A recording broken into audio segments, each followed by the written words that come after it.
প্রকাশ্যে জুতোপেটা civic police কর্মীকে social মিডিয়ায় ভাইরাল সেই ভিডিও। অভিযোগ, তোলার টাকা না দেওয়াতেই নাকি বয়স্ক এক গাড়ির চালককে মারধর করে অভিযুক্ত সিভিক পুলিশ কর্মী।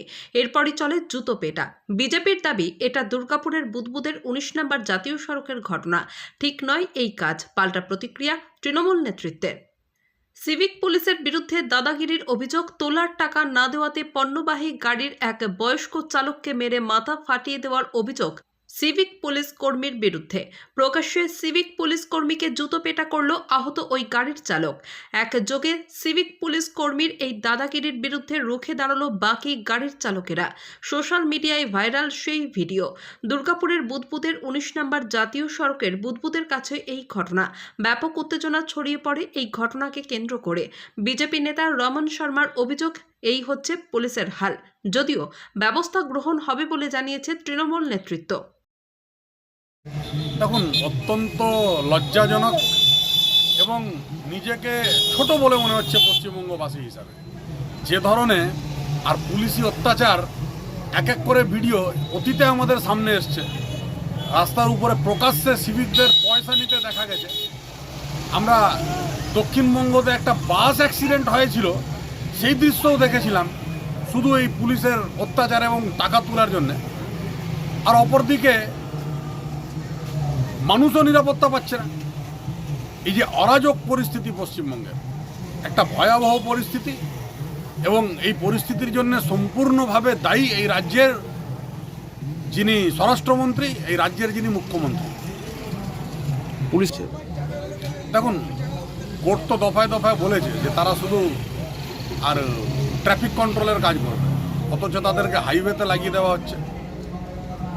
রাজ্যে তো নিয়োগ নেই, এইরকমই দৃশ্য দেখতে হবে।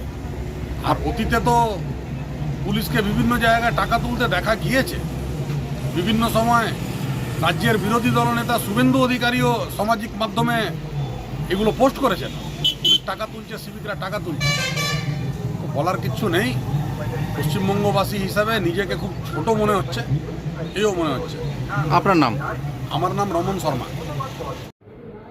এই ধরনের ঘটনাগুলো আসে, আমার মনে হয় প্রশাসনকে একটু সংযত হয়ে ওই ড্রাইভার বা এদেরকে যদি একটু বোঝানো যেত, আমার মনে হয় এই ধরনের যে ঘটনা এটাকে এড়িয়ে যাওয়া যেত। কেন যাদেরকে আমরা বলছি সে জানেই না যে কি হচ্ছে চারদিকে, কারণ জানা তার পক্ষে সম্ভব না। কিন্তু যারা নেতৃত্ব, যারা বক্তব্য রাখছেন, তারা তো বিষয়গুলো জানেন যে কি হচ্ছে।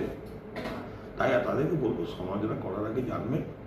আর পুলিশ, অবশ্যই পুলিশকে বলেছি যে আরও বেশি আমাদের সংযত হওয়া উচিত ছিল।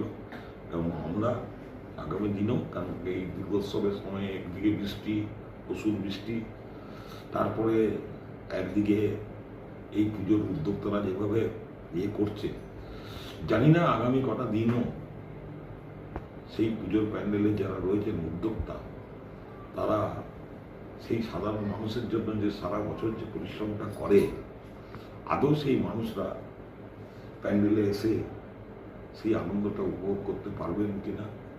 সেই আনন্দটা উপভোগ করতে পারলে যারা উদ্যোক্তা, যারা চেষ্টা করে, দিনের পর দিন চেষ্টা করে, একটা একটা করে থিম দেয়, তো যাই হোক, এগুলো একটু ভাবা উচিত সাধারণ মানুষের।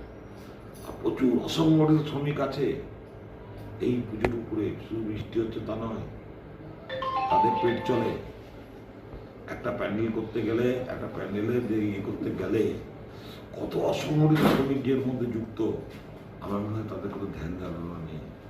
কোটি কোটি টাকা, কোটি কোটি টাকা এই যে রোলিংটা হয়, এতে এলাকার শুধু নয়, অর্থনীতি যেটা আছে, অর্থনীতিতে মানে এগিয়ে যায়। একটা জিএসটি শুরু করে দিয়ে কোনো সময় অর্থনীতি এগোয় না। দেখুন, আদৌ তোলাবাজি চলছিল না কি চলছিল, সেটা উনি হয়তো দেখেছেন, মানে যিনি বলছেন। এখন কিছু বললেই